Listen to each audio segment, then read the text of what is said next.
ನಾವಿದ್ದೀವಿ. ಅದರ ಮುಂದುವರೆದ ಭಾಗವಾಗಿ ಮಾನಸಿಕ ವಯಸ್ಸು ಮತ್ತು ಬುದ್ಧಿಮತ್ತೆಗಳ ಪರಿಕಲ್ಪನೆಯನ್ನ ಈಗ ಚರ್ಚೆ ಮಾಡ್ತಾ ಹೋಗೋಣ. ಒಬ್ಬ ವ್ಯಕ್ತಿಗೆ ದೈಹಿಕ ವಯಸ್ಸು ಹೇಗಿರುತ್ತೆ ಹಾಗೆ ಅವ್ರಿಗೊಂದು ಮಾನಸಿಕ ವಯಸ್ಸು ಸಹಿತ ಇರುತ್ತೆ. ಹಾಗಾದ್ರೆ ಒಬ್ಬ ವ್ಯಕ್ತಿಯ ದೈಹಿಕ ವಯಸ್ಸಿನ ಹಾಗೆ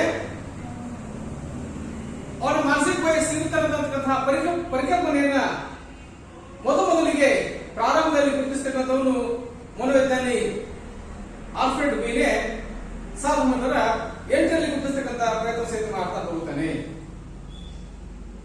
ಹಾಗಾದ್ರೆ ಈ ಮಾನಸಿಕ ವಯಸ್ಸು ಏನಿದೆ ಮಗುವಿನ ಜ್ಞಾನಾತ್ಮಕ ವಿಕಾಸವನ್ನ ಅಳತೆ ಮಾಡ್ತಾ ಹೋಗ್ತದೆ. ಈ ಮಗುವಿನ ಮಾನಸಿಕ ವಯಸ್ಸು ಮಗುವಿನ ಜ್ಞಾನಾತ್ಮಕ ವಿಕಾಸವನ್ನ ಅಳತೆ ಮಾಡ್ತದೆ. Mental age reserved by the cognitive development and intelligence ಅಂತ ಕಂಡುಕೊಳ್ಳಿಕ್ಕೆ ಸಾಧ್ಯ ಆಗ್ತದೆ.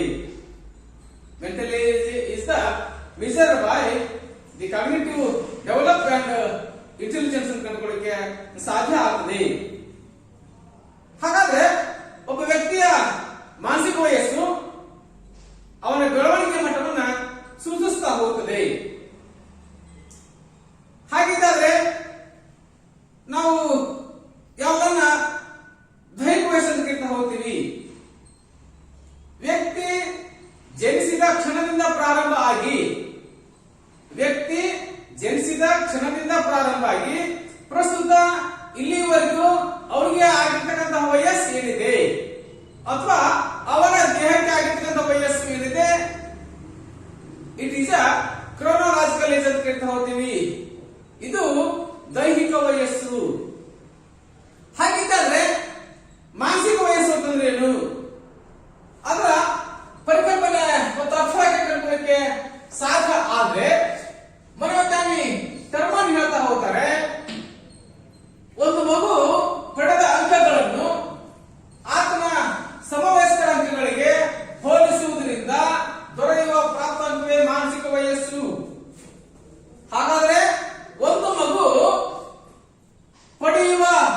ಪಡೆದ ಅಂಕಗಳನ್ನು ಆತನ ಸಮವಯಸ್ಕರ ಅಂಕಗಳಿಗೆ ಹೋಲಿಸುವುದರಿಂದ ದೊರೆಯುವ ಪ್ರಾಪ್ತಾಂಕ ಏನಿದೆ ಅದನ್ನು ನಾವು this is a mental age ಅಂತ ಕಂಡುಕೊಳ್ಳಕ್ಕೆ ಸಾಧ್ಯ ಸಹಿತ ಆಗ್ತಾ ಹೋಗುತ್ತದೆ. ಜೊತೆಗೆ ವ್ಯಕ್ತಿ ಯಾವ ವಯಸ್ಸಿಗನುಗುಣವಾಗಿ ನಿಗದಿಪಡಿಸಿದ ಪರೀಕ್ಷೆಗಳಿಗೆ ಉತ್ತರಿಸಲಿಕ್ಕೆ ಯಶಸ್ವಿ ಆಗ್ತಾನೆ ಅದು ಅವನ ಮಾನಸಿಕ ವಯಸ್ಸು. ಹಾಗಾದ್ರೆ ವ್ಯಕ್ತಿ ಯಾವ ವಯಸ್ಸಿಗೆ ಅನುಗುಣವಾಗಿ ನಿಗದಿಪಡಿಸಿದ ಪರೀಕ್ಷೆಗಳಿಗೆ ಉತ್ತರಿಸಲಿಕ್ಕೆ ಯಶಸ್ವಿ ಆಗ್ತಾನೆ ಅದನ್ನು ನಾವು ಅವನ ಮಾನಸಿಕ ವಯಸ್ಸನ್ನು ಕಂಡುಕೊಳ್ಳಕ್ಕೆ ಸಾಧ್ಯ ಸಹಿತ ಆಗ್ತಾ ಹೋಗ್ತದೆ. ಫಾರ್ ಎಕ್ಸಾಂಪಲ್ ಆಗಿ 10 ವರ್ಷದ ವಿದ್ಯಾರ್ಥಿ 12 ವರ್ಷದ ವಿದ್ಯಾರ್ಥಿಗಳಿಗೆ ರಚಿಸಲ್ಪಟ್ಟಂತಹ ಪ್ರಶ್ನೆ ಪತ್ರಿಕೆಗೆ ಉತ್ತರಿಸಲಿಕ್ಕೆ ಸಮರ್ಥನಾಗಿದ್ದೆ ಆದ್ರೆ 10 ವರ್ಷದ ವಿದ್ಯಾರ್ಥಿ 12 ವರ್ಷದ ವಿದ್ಯಾರ್ಥಿಗಳಿಗೆ ರಚಿಸಲ್ಪಟ್ಟಂತಹ ಪ್ರಶ್ನೆ ಪತ್ರಿಕೆಗೆ ಉತ್ತರಿಸಲಿಕ್ಕೆ ಸಮರ್ಥನಾಗಿದ್ದೆ ಆದ್ರೆ ಅವನ ಮಾನಸಿಕ ವಯಸ್ಸು 12 ಆಗಲಿಕ್ಕೆ ಸಾಧ್ಯ ಆಗುತ್ತದೆ. ಹಾಗಿದ್ದಾದ್ರೆ 10 ವರ್ಷದ ವಿದ್ಯಾರ್ಥಿ 10 ವರ್ಷದ ವಿದ್ಯಾರ್ಥಿಗಳ ಪ್ರಶ್ನೆ ಪತ್ರಿಕೆಗೆ ಉತ್ತರಿಸಲಿಕ್ಕೆ ಯಶಸ್ವಿಯಾಗಿದ್ದಾದ್ರೆ ಅವರ ಮಾನಸಿಕ ವಯಸ್ಸು 10 ಆಗಲಿಕ್ಕೆ ಸಾಧ್ಯ ಆಗಿರುತ್ತೆ. ಹಾಗೇನೆ 10 ವರ್ಷದ ವಿದ್ಯಾರ್ಥಿ 8 ವರ್ಷದ ವಿದ್ಯಾರ್ಥಿಗಳಿಗಾಗಿ ರಚಿಸಲ್ಪಟ್ಟಂತಹ ಪ್ರಶ್ನೆ ಪತ್ರಿಕೆಗೆ ಉತ್ತರಿಸಲಿಕ್ಕೆ ಸಮರ್ಥನಾಗಿದ್ದೆ ಆದ್ರೆ ಅದು ಅವನ ಮಾನಸಿಕ ವಯಸ್ಸನ್ನು ಕಂಡುಕೊಳ್ಳಿಕ್ಕೆ ಸಾಧ್ಯ ಆಗಿರುತ್ತದೆ. ಹಾಗಾಗಿ ಒಬ್ಬ ವ್ಯಕ್ತಿಯ ದೈಹಿಕ ವಯಸ್ಸಿಗಿಂತ ಸಹಿತ ಮಾನಸಿಕ ವಯಸ್ಸು ಹೆಚ್ಚಾಗಿದ್ರೆ ಅವನನ್ನು ನಾವು ಬುದ್ಧಿವಂತ ಅಂತ ಕರೀತಾ ಹೋಗ್ತೀವಿ. ಒಬ್ಬ ವ್ಯಕ್ತಿಯ ದೈಹಿಕ ವಯಸ್ಸಿಗಿಂತ ಸಹಿತ ಅವನ ಮಾನಸಿಕ ವಯಸ್ಸು ಹೆಚ್ಚಾಗಿದ್ದೆ ಆದ್ರೆ ಅವನನ್ನು ನಾವು ಬುದ್ಧಿವಂತ ಕಂಡುಕೊಳ್ಳಿಕ್ಕೆ ಸಾಧ್ಯ ಆಗಿರುತ್ತೆ. ಒಬ್ಬ ವ್ಯಕ್ತಿಯ ದೈಹಿಕ ವಯಸ್ಸು ಮತ್ತು ಮಾನಸಿಕ ವಯಸ್ಸು ಸಮನಾಗಿತ್ತು ಅಂತಂದ್ರೆ ಅಥವಾ ಒಂದೇ ಆಗಿರುತ್ತೆ ಅವನನ್ನು ನಾವು ವಿಶೇಷವಾಗಿ ಸರಾಸರಿ ವಿದ್ಯಾರ್ಥಿ ಕಂಡುಕೊಳ್ಳಿಕ್ಕೆ ಸಾಧ್ಯ ಆಗಿರ್ತದೆ. ಹಾಗೆಯೇ ಒಬ್ಬ ವಿದ್ಯಾರ್ಥಿಯ ದೈಹಿಕ ವಯಸ್ಸಿನ ಸಹಿತ ಮಾನಸಿಕ ವಯಸ್ಸು ಕಡಿಮೆ ಆಗಿತ್ತು ಅಂತಂದ್ರೆ ಒಬ್ಬ ವ್ಯಕ್ತಿಯ ದೈಹಿಕ ವಯಸ್ಸಿಗಿಂತ ಮಾನಸಿಕ ವಯಸ್ಸು ಕಡಿಮೆ ಆಗಿತ್ತು ಅಂತಂದ್ರೆ ಅವನನ್ನ ನಾವು ದೊಡ್ಡ ವಿದ್ಯಾರ್ಥಿ ಅಂತ ಕಂಡುಕೊಳ್ಳಕ್ಕೆ ಅಥವಾ ನಿಧಾನ ಕಲಿಕೆ ಮುಗಿದ ಕಂಡುಕೊಳ್ಳಕ್ಕೆ ಸಾಧ್ಯ ಸಹಿತ ಆಗ್ತಾ ಹೋಗ್ತದೆ, ಅಥವಾ ಪೂರ್ ಅಥವಾ ಡಲ್ ಅಂತ ಕಂಡುಕೊಳ್ಳಕ್ಕೆ ಪ್ರಯತ್ನ ಸಹಿತ ನಾವು ಮಾಡ್ತಾ ಹೋಗ್ತೇವೆ. ತದನಂತರ ಬುದ್ಧಿಲಬ್ಧ. ಹಾಗಿದ್ದಾದ್ರೆ ಈ ಬುದ್ಧಿಲಬ್ಧ ಪದವನ್ನ ಮೊದಲು ಬಳಕೆ ಮಾಡಿದಂತವನು ವಿಲಿಯಂ ಸ್ಟರ್ನ್ ಟರ್ಮನ್. ಹಾಗಿದ್ದಾದ್ರೆ ಬುದ್ಧಿಲಬ್ಧ ಪದವನ್ನ ಪ್ರಪ್ರಥಮ ಬಾರಿಗೆ ಬಳಕೆ ಮಾಡಿರ್ತಕ್ಕಂಥವನು ಮನೋವಿಜ್ಞಾನಿ ವಿಲಿಯಂ ಸ್ಟರ್ನ್ ಟರ್ಮನ್ 1912ರಲ್ಲಿ ಪ್ರಥಮವಾಗಿ ಇದನ್ನ ಬಳಕೆ ಮಾಡಲಿಕ್ಕೆ ಪ್ರಯತ್ನ ಸಹಿತ ಮಾಡ್ತಾ ಹೋದಾನೆ. 1916ರಲ್ಲಿ ಬೀನಿ ಮತ್ತು ಸೈಮನ್ ರವರು ಬುದ್ಧಿಶಕ್ತಿ ಪರೀಕ್ಷೆಯನ್ನ ಪುನರ್ರಚನೆ ಮಾಡಿದ ನಂತರದಲ್ಲಿ ಬುದ್ಧಿಲಬ್ಧದ ಪರಿಕಲ್ಪನೆಯನ್ನ ತರಲಿಕ್ಕೆ ಪ್ರಯತ್ನ ಸಹಿತ ಮಾಡ್ತಾ ಹೋದರೆ. ಹಾಗಾಗಿ ಬುದ್ಧಿಶಕ್ತಿ ಸೂಚ್ಯಂಕದ ಪರಿಕಲ್ಪನೆಯನ್ನ ಮೊಟ್ಟ ಮೊದಲನೇ ಬಾರಿಗೆ ಪರಿಚಯಿಸತಕ್ಕಂಥವನು ಮನೋವಿಜ್ಞಾನಿ ವಿಲಿಯಂ ಸ್ಟರ್ನ್ ಟರ್ಮನ್ 1912ರಲ್ಲಿ ಕಂಡುಕೊಳ್ಳಿಕ್ಕೆ ಸಾಧ್ಯ ಸಹಿತ ಆಗ್ತಾ ಹೋಗುತ್ತದೆ. ಈ ಬುದ್ಧಿಲಬ್ಧಕ್ಕೆ ಸಾಕಷ್ಟು ಅರ್ಥಗಳನ್ನ ಅಥವಾ ಪರ್ಯಾಯ ಪದಗಳನ್ನ ಕಂಡುಕೊಳ್ಳಿಕ್ಕೆ ಪ್ರಯತ್ನ ಮಾಡಬಹುದು. ವಿಶೇಷವಾಗಿ ಬುದ್ಧಿಶಕ್ತಿ ಸೂಚ್ಯಂಕ, ಬುದ್ಧಿಶಕ್ತಿ ಪ್ರಾಪ್ತಾಂಕ, ಬುದ್ಧಿ ಲಬ್ಧ, ಬುದ್ಧಿ ಮಟ್ಟ ಅಥವಾ ಬೌದ್ಧಿಕ ಸಾಮರ್ಥ್ಯ ಅಂತ ವಿಶೇಷವಾಗಿ ಹಲವಾರು ಪದಗಳನ್ನು ಕಂಡುಕೊಳ್ಳಿಕ್ಕೆ ಸಾಧ್ಯ ಸಹಿತ ಆಗ್ತಾ ಹೋಗುತ್ತದೆ. ಹಾಗಾದ್ರೆ ಮನೋವಿಜ್ಞಾನಿ ಟರ್ಮನ್ ಪ್ರಕಾರ ಬುದ್ಧಿಲಬ್ಧ ಅಂದ್ರೆ ಏನು? ಮನೋವಿಜ್ಞಾನಿ ಟರ್ಮನ್ ಪ್ರಕಾರ ಬುದ್ಧಿಲಬ್ಧ ಕಂಡುಕೊಳ್ಳಿಕ್ಕೆ ಸಾಧ್ಯ ಆಗಿದೆ. ಆದ್ರೆ ಬುದ್ಧಿಲಬ್ಧ ಎಂಬುದು ಮನೋವೈಜ್ಞಾನಿಕ ತಳಹದಿಯ ಆಧಾರದ ಮೇಲೆ ರೂಪಿಸಿದ ಪರೀಕ್ಷೆಗೆ ವ್ಯಕ್ತಿ ತೋರುವ ಉತ್ತರದ ಆಧಾರದ ಮೇಲೆ ನೀಡತಕ್ಕಂತಹ ನಿರ್ಣಯ ಏನಿದೆ ಅದನ್ನು ವಿಶೇಷವಾಗಿ ಬುದ್ಧಿಲಬ್ಧ ಕಂಡುಕೊಳ್ಳಿಕ್ಕೆ ಸಾಧ್ಯ ಆಗ್ತದೆ.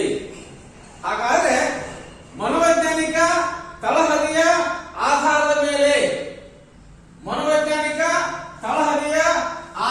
ಮೇಲೆ ರೂಪಿಸಿದ ಪರೀಕ್ಷೆಗೆ ವ್ಯಕ್ತಿ ತೋರುವ ಉತ್ತರದ ಆಧಾರದ ಮೇಲೆ ನೀಡತಕ್ಕಂತಹ ನಿರ್ಣಯ ಏನಿದೆ ಅದನ್ನು ನಾವು ವಿಶೇಷವಾಗಿ ನಮ್ದಾಗಿರುವಂತಹ ಬುದ್ಧಿಲಬ್ಧ ಕಂಡುಕೊಳ್ಳಿಕ್ಕೆ ಸಾಧ್ಯ ಸಹಿತ ಆಗ್ತಾ ಹೋಗ್ತದೆ. ಅದನ್ನು ಇಂಗ್ಲಿಷಲ್ಲಿ ಇಂಟೆಲಿಜೆಂಟ್ ಕೋಶೆಂಟ್ ಅಂತ ಕರೀಲಿಕ್ಕೆ ಸಾಧ್ಯ ಆಗುತ್ತದೆ. ವ್ಯಕ್ತಿ ಯಾವ ಮಟ್ಟದ ಬುದ್ಧಿಶಕ್ತಿ ಹೊಂದಿದ್ದಾನೆ ಅಂತಕ್ಕಂತಹ ತಿಳಿತಕ್ಕಂಥ ಕ್ರಮ ಏನಿದೆ ಅದನ್ನು ವಿಶೇಷವಾಗಿ ಬುದ್ಧಿಲಬ್ಧ ಅಥವಾ ಬುದ್ಧಿಶಕ್ತಿ ಪ್ರಾಪ್ತಾಂಕ ಕಂಡುಕೊಳ್ಳಿಕ್ಕೆ ಸಾಧ್ಯ ಸಹಿತ ಆಗ್ತಾ ಹೋಗಿದೆ. ಇನ್ನು ನಾವು ಹೇಳ್ತಾ ಹೋದ್ರೆ ಬುದ್ಧಿಲಬ್ಧ ಅಂತಂದ್ರೆ ಮಾನಸಿಕ ಸಾಮರ್ಥ್ಯದ ಬೆಳವಣಿಗೆ ದರವನ್ನ, ಒಬ್ಬ ವ್ಯಕ್ತಿಯ ಮಾನಸಿಕ ಸಾಮರ್ಥ್ಯದ ಬೆಳವಣಿಗೆ ದರವನ್ನ ನಾವು ವಿಶೇಷವಾಗಿ ಬುದ್ಧಿಲಬ್ಧ ಕಂಡುಕೊಳ್ಳಿಕ್ಕೆ ಸಾಧ್ಯ ಸಹಿತ ಆಗ್ತಾ ಹೋಗ್ತದೆ.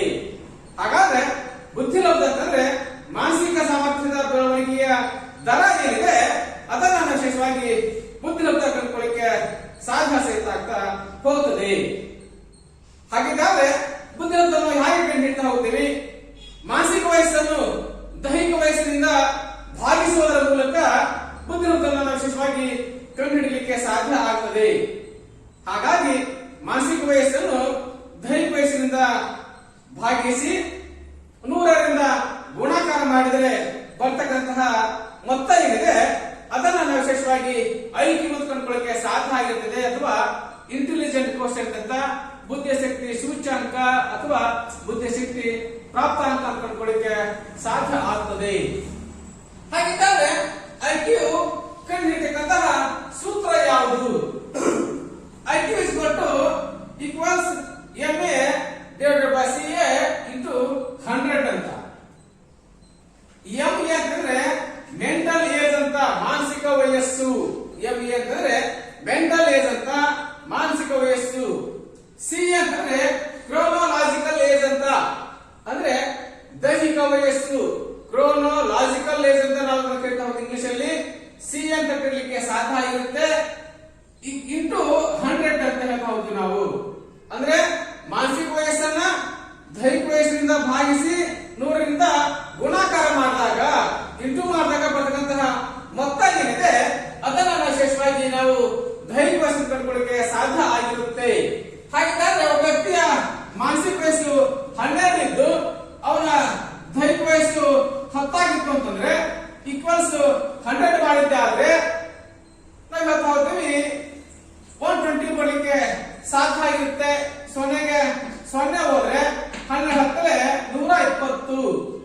12 ಇಂಟು 10 ನಾವು ಗುಣಾಕಾರ ಮಾಡಿದಾಗ ಬರ್ತಕ್ಕಂತಹ ಮೊತ್ತ ಏನಿದೆ 120 ಆಗಿರುತ್ತೆ. It is A IQ. ಇದನ್ನ ಹೇಳ್ತೀವಿ ಇಂಟೆಲಿಜೆಂಟ್ ಕೋಶೆಂಟ್ ಅಂತ ಅಥವಾ ಬುದ್ಧಿಶಕ್ತಿ ಸೂಚ್ಯಂಕ ಅಂತ ಕಂಡುಕೊಳ್ಳಿಕ್ಕೆ ಸಾಧ್ಯ ಆಗ್ತದೆ.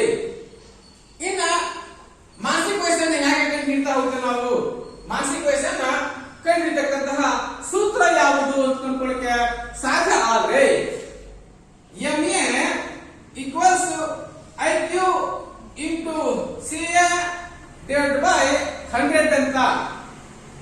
ಅಂದ್ರೆ ಬುದ್ಧಿಶಕ್ತಿ ಸೂಚ್ಯಂಕ ಇಂಟು CA ದೈಹಿಕ ವಯಸ್ಸನ್ನ 100ರಿಂದ ಭಾಗಾಕಾರ ಮಾಡಿದಾಗ ಬರ್ತಕ್ಕಂತಹ ಮೊತ್ತ ಏನಿದೆ ಅದನ್ನ ವಿಶೇಷವಾಗಿ ನಾವು ಮಾನಸಿಕ ವಯಸ್ಸನ್ನು ಕಂಡುಕೊಳ್ಳಿಕ್ಕೆ ಸಾಧ್ಯ ಆಗಿರುತ್ತೆ. ಹಾಗಿದ್ದಾದ್ರೆ ಒಬ್ಬ ವ್ಯಕ್ತಿಯ IQ ಎಷ್ಟಿದೆ? 140 ಇದೆ. ಅವನ ದೈಹಿಕ ವಯಸ್ಸು 10 ಇದೆ. ಅವನ ಮಾನಸಿಕ ವಯಸ್ಸು ಎಷ್ಟಾಗುತ್ತೆ? ಒಬ್ಬ ವ್ಯಕ್ತಿಯ IQ 140 ಇದೆ. ಅವನ CA 10 ಇರುತ್ತೆ ಅಂದ್ಕೊಳ್ಳೋಣ. ಅವಾಗ ಅದನ್ನ ನಾನು 100ರಿಂದ ಭಾಗಿಸಿದ್ದಾದ್ರೆ ಅವನ ಮಾನಸಿಕ ವಯಸ್ಸು ಎಷ್ಟು ಬರುತ್ತೆ ಅನ್ನೋದನ್ನ ವಿಶೇಷವಾಗಿ ಲೆಕ್ಕ ಹಾಕಿದಾಗ ಮೊದಲು ನಾವು ಸೂತ್ರವನ್ನ ನೋಡ್ತಾ ಹೋದಂತೆ IQ ಇಂಟು CA ಮಾಡ್ಕೋಬೇಕು. 140 ಇಂಟು 10 ಡಿವೈಡ್ ಬೈ 100 ಆಗಿರುತ್ತೆ. ಹಾಗೇನೆ 140 ಇಂಟು 10 ಮಾಡ್ಕೊಂಡಿದ್ದಾರೆ 1400 ಬರುತ್ತೆ. 1400ನ್ನ 100ರಿಂದ ನಾವು ಭಾಗಿಸಿದಾಗ ಬರ್ತಕ್ಕಂಥ ಮೊತ್ತ ಏನಿದೆ 14 ಬರುತ್ತೆ. ಹಾಗಾಗಿ 101 114 ಹಾಗಾಗಿ 14 ಈಸ್ ಎ MA ವ್ಯಕ್ತಿಯ ಮಾನಸಿಕ ವಯಸ್ಸನ್ನ ಕಂಡುಕೊಳ್ಳಿಕ್ಕೆ ಸಾಧ್ಯ ಆಗಿರುತ್ತದೆ. ಹಾಗಿದ್ದಾದ್ರೆ ಒಬ್ಬ ವ್ಯಕ್ತಿಯ ಮಾನಸಿಕ ವಯಸ್ಸಿನ ಸಹಿತ ನಾವು ಮಾಡೋದು ಕಂಡುಕೊಳ್ಳಿಕ್ಕೆ ವಿಶೇಷವಾದಂತಹ ಪ್ರಯತ್ನ ಸಹಿತ ನಾವು ಮಾಡ್ತಾ ಹೋಗಬಹುದು. ಹಾಗಿದ್ದಾದ್ರೆ ನೀನು CA ಹಾಗೆ ಕಂಡುಹಿಡಿತೀಯಾ? ಹಾಗಿದ್ದಾದ್ರೆ CA ಸಹಿತ ಕಂಡುಹಿಡಿಯಲಿಕ್ಕೆ ಸಹಿತ ಒಂದು ಸೂತ್ರ ಕಂಡುಕೊಳ್ಳಿಕ್ಕೆ ಸಾಧ್ಯ ಆಗಿರುತ್ತೆ. CA equals MA into 100 divide by IQ ಅಂತ. ಮಾನಸಿಕ ವಯಸ್ಸನ್ನ 100ರಿಂದ ಗುಣಾಕಾರ ಮಾಡಿದಾಗ ಮಾಡಿ ತದನಂತರದಲ್ಲಿ ಅದನ್ನ IQ ನಿಂದ ಬುದ್ಧಿಶಕ್ತಿ ಸೂಚಕದಿಂದ ಭಾಗಿಸಿದಾಗ ಬರ್ತಕ್ಕಂತಹ ಮೊತ್ತ ಏನಿದೆ ಅದನ್ನ ನಾವು ವಿಶೇಷವಾಗಿ CA ಕಂಡುಹಿಡಿಯಲಿಕ್ಕೆ ಬಳಕೆ ಮಾಡಲಿಕ್ಕೆ ಸಾಧ್ಯ ಆಗಿರ್ತದೆ. ಇದು ಫಾರ್ಮುಲಾ. ಹಾಗಾಗಿ MA into 100 divided by IQ ಕಂಡುಕೊಳ್ಳಿಕ್ಕೆ ಸಾಧ್ಯ ಆಗಿರುತ್ತೆ. ಹಾಗಾದ್ರೆ ಒಬ್ಬ ವ್ಯಕ್ತಿಯ MA ಎಷ್ಟಿದೆ? 12 ಇದೆ ಅಂದ್ಕೊಳ್ಳೋಣ. ಇಂಟು 100 ಮಾಡ್ತಾ ಹೋದ್ರೆ ಅವನ IQ ಎಷ್ಟಿದೆ? 120 ಇದೆ. ಹಾಗಿದ್ದರೆ 12 ಇಂಟು 100ನ್ನ ಗುಣಾಕಾರ ಮಾಡಿದ್ರೆ 1200 ಆಗಿರುತ್ತೆ. ಇದನ್ನ 120 ಇಂದ ಭಾಗಿಸಬೇಕು. ಹಾಗಿದ್ದಾದ್ರೆ 120 ಒಂದಲೇ 120 10 ಹಾಗಾದ್ರೆ ಇವನ CA ಎಷ್ಟಿದೆ? 10 ಆಗಿರುತ್ತೆ. ಹಾಗಾಗಿ ಈಕ್ವಲ್ಸ್ CA ಈಕ್ವಲ್ಸ್ 10 ಆಗಿರುತ್ತೆ. ಹಾಗಾದ್ರೆ ನಾವು ಒಬ್ಬ ವ್ಯಕ್ತಿಯ ಬುದ್ಧಿಶಕ್ತಿಯನ್ನು ಕಂಡುಹಿಡಿಯಲಿಕ್ಕೆ ಕಂಡುಹಿಡಿಬಹುದು. ಒಬ್ಬ ವ್ಯಕ್ತಿಯ ಮಾನಸಿಕ ವಯಸ್ಸನ್ನ ಕಂಡುಹಿಡಿಬಹುದು. ಹಾಗೆಯೇ ಒಬ್ಬ ವ್ಯಕ್ತಿಯ ಬೌದ್ಧಿಕ ವಯಸ್ಸನ್ನ ಅಂದ್ರೆ ದೈಹಿಕ ವಯಸ್ಸನ್ನು ಸಹಿತ ಕಂಡುಹಿಡಿಯಲಿಕ್ಕೆ ಸಾಧ್ಯ ಆಗ್ತಾ ಹೋಗ್ತದೆ. ನಾವು ವಿಶೇಷವಾಗಿ ಚರ್ಚೆ ಮಾಡ್ತಾ ಹೋಗಿದ್ದೇವೆ.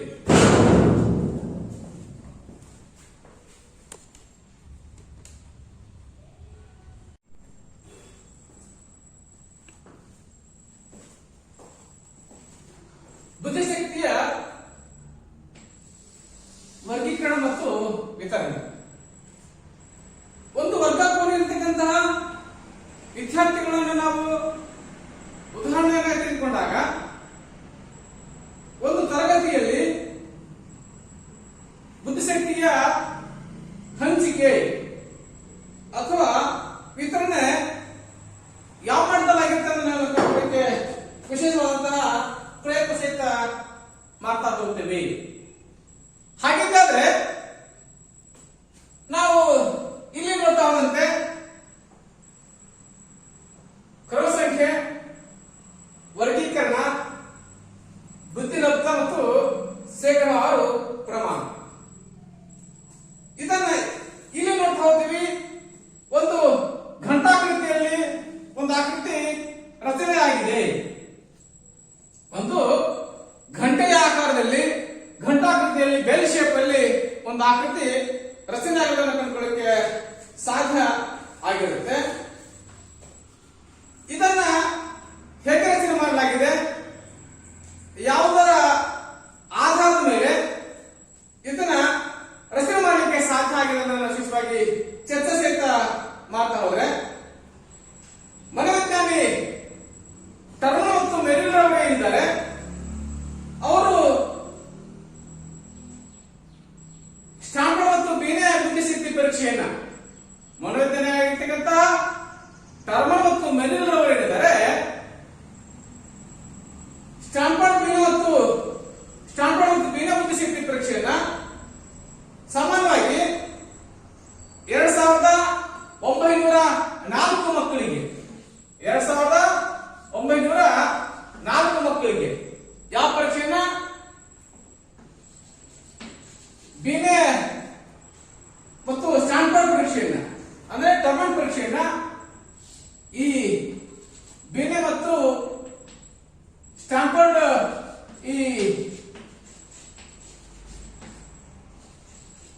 ಈ ಪರೀಕ್ಷೆ ಏನಿದೆ ಇದನ್ನ 2904 ಮಕ್ಕಳಿಗೆ ಪರೀಕ್ಷೆಯನ್ನು ಮಾಡಿ ಅವರ ಮಾನಸಿಕ ಶಕ್ತಿಯ ಆಧಾರದ ಮೇಲೆ ಅವರ ಬುದ್ಧಿಲಬ್ಧವನ್ನು ವಿಂಗಡಣೆ ಮಾಡಿ ಈ ರೇಖಾಚಿತ್ರವನ್ನ ರಚನೆ ಮಾಡಲಿಕ್ಕೆ ಸಾಧ್ಯ ಆಗಿದೆ. ಹಾಗಿದ್ದಾದ್ರೆ ಈ ಆಕೃತಿಗೆ NPC ಅಂತ ಹೋಗ್ತಾರೆ. ಏನು NPC ಅಂದ್ರೆ ನಾರ್ಮಲ್ ಪ್ರೊಬ್ಯಾಬಿಲಿಟಿ ಕರ್ವ್ ಅಂತ ಹೇಳ್ತಾ ಹೋಗ್ತೀವಿ. NPC ಅಂತಂದ್ರೆ ನಾರ್ಮಲ್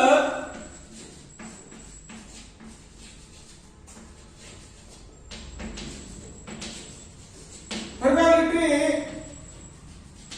ಕರ್ವ್ ಕಂಡುಕೊಳ್ಳಕ್ಕೆ ಸಾಧ್ಯ ಆಗಿರುತ್ತೆ. ಅಂದ್ರೆ ಸಾಮಾನ್ಯ ಸಂಭಾವ್ಯ ವಕ್ರರೇಖೆ ಇದನ್ನ ನಾವು ಹೇಳ್ತಾ ಹೋಗ್ತೀವಿ. ಇದಕ್ಕೆ ನಾವು ಕರೀತೀವಿ ಸಾಮಾನ್ಯ ಸಂಭಾವ್ಯ ವಕ್ರರೇಖೆ ಕರೀಲಿಕ್ಕೆ ಸಾಧ್ಯ ಆಗಿರುತ್ತದೆ. ಈ ಘಂಟಾಕೃತಿಗೆ ನಾವು ಸಾಮಾನ್ಯ ಸಂಭಾವ್ಯ ವಕ್ರರೇಖೆ ಕರೀಲಿಕ್ಕೆ ಸಾಧ್ಯ ಆಗಿರುತ್ತೆ. ಈ ಘಂಟಾಕೃತಿಯನ್ನ ಅಥವಾ ಈ ನಾರ್ಮಲ್ ಪ್ರೊಬ್ಯಾಬಿಲಿಟಿ ಕರ್ವ್ ಅನ್ನ ಟರ್ನರ್ ಮತ್ತು ಮೆರಿಲ್ ಅನ್ನುವಂತಹ ಮನೋವಿಜ್ಞಾನಿಗಳಿದ್ದಾರೆ ಸ್ಟ್ಯಾನ್ಫೋರ್ಡ್ ಮತ್ತು ಬೀನೆ ಪರೀಕ್ಷೆಯನ್ನ ಸುಮಾರು 2904 ಮಕ್ಕಳಿಗೆ ಪ್ರಯೋಗಿಸಿ ಅದರ ಬುದ್ಧಿಲಬ್ಧವನ್ನು ವಿಂಗಡಣೆ ಮಾಡಿ ಈ ರೇಖಾಚಿತ್ರವನ್ನ ರಚನೆ ಮಾಡಲಿಕ್ಕೆ ಸಾಧ್ಯ ಸಹಿತ ಆಗ್ತಾ ಹೋಗ್ತದೆ. ಹಾಗಿದ್ದರೆ ನಾವು ಹೇಳ್ತಾ ಹೋಗ್ತೀವಿ ಇಲ್ಲಿ ಸಮಾನ ಹಂಚಿಕೆಯಾಗಿದೆ. ಮಧ್ಯದಲ್ಲಿ 100 ಇದೆ. ಹಾಗೆಯೇ ಈ ಕಡೆ ಭಾಗ 30% ಇದೆ. ಈ ಕಡೆ ಭಾಗ 30% ಕಂಡುಕೊಳ್ಳಿಕ್ಕೆ ಸಾಧ್ಯ ಆಗಿದೆ. ಹಾಗೆಯೇ ತದನಂತರದಲ್ಲಿ ಈ ಕಡೆ ಭಾಗ 13 ಇದೆ. ಈ ಕಡೆ ಭಾಗ 13 ಅಂದ್ರೆ 30% ಕಂಡುಕೊಳ್ಳಿಕ್ಕೆ ಸಾಧ್ಯ ಆಗಿರುತ್ತೆ. ತದನಂತರದಲ್ಲಿ 6 ಮತ್ತು 6 ಅನ್ನು ಕಂಡುಕೊಳ್ಳಿಕ್ಕೆ ಸಾಧ್ಯ ಆಗಿರುತ್ತೆ. 0.75 0.75 0.25 0.25 ಕಂಡುಕೊಳ್ಳಿಕ್ಕೆ ಸಾಧ್ಯ ಆಗ್ತಾ ಹೋಗ್ತದೆ. ಅಂದ್ರೆ ಒಂದು ವರ್ಗ ಕೋಣೆಯಲ್ಲಿ ಅಥವಾ ಒಂದು ಜನ ಸಮುದಾಯದಲ್ಲಿ 60% ವಿದ್ಯಾರ್ಥಿಗಳು ಅಥವಾ ಜನ ಏನಿದ್ದಾರೆ ಇವರು 90 ರಿಂದ 110 ಬುದ್ಧಿಶಕ್ತಿಯ ಮಧ್ಯದ ಜನರಾಗಿರುತ್ತಾರೆ. Majority peoples of the students ಅಂತ ಹೇಳ್ತಾ ಹೋಗ್ತೀವಿ ನಾವು. Majority peoples of the students ಏನಿದ್ದಾರೆ